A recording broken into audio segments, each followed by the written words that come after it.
At ito guys yung ating mga ingredients para sa ating gagawin na graham bar, ubi cheese at saka cookies and cream.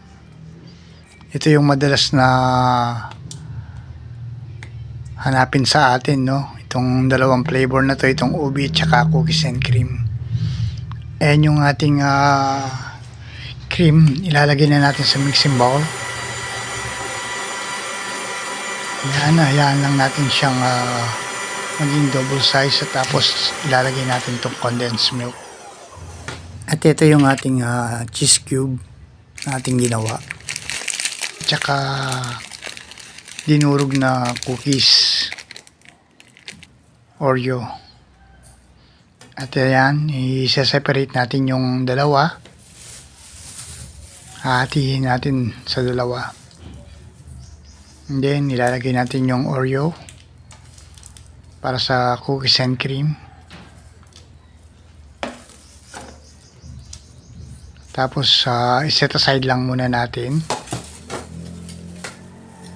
And then, imimix natin yung para sa ubi. Ilalagay natin itong cheese. And then, ubi syrup para sa flavor. Konti lang guys, tansyahin nyo lang. And then i-mix. After this, pwede na tayong maglagay ng graham biscuit sa ating container. Set aside muna natin tong ating mga ginawang flavor. Pwede din naman na isang flavor lang ang gawin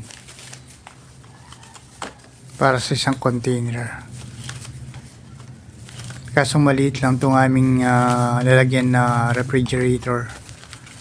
Kaya hinati ko itong isang container sa dalawa para dalawang flavor yung pwedeng magawa. Isang cookies and cream at isang ubi cheese.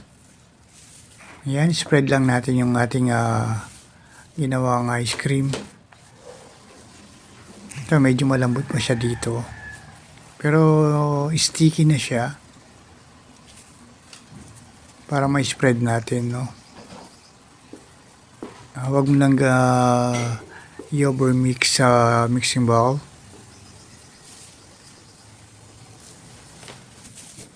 At ito na guys yung ating dalawang flavor. Ayan, maglalagay tayo ng toppings. Itong cheese cube natin bago natin lagyan ng biscuit sa taas.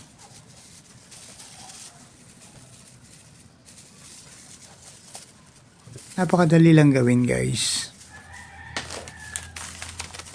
at hindi naman ganun kamahalan yung ingredients natin.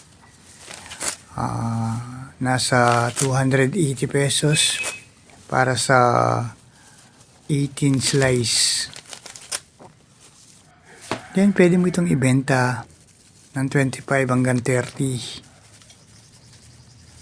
Sa isang container, meron ka ng nasa 200 na kikitain.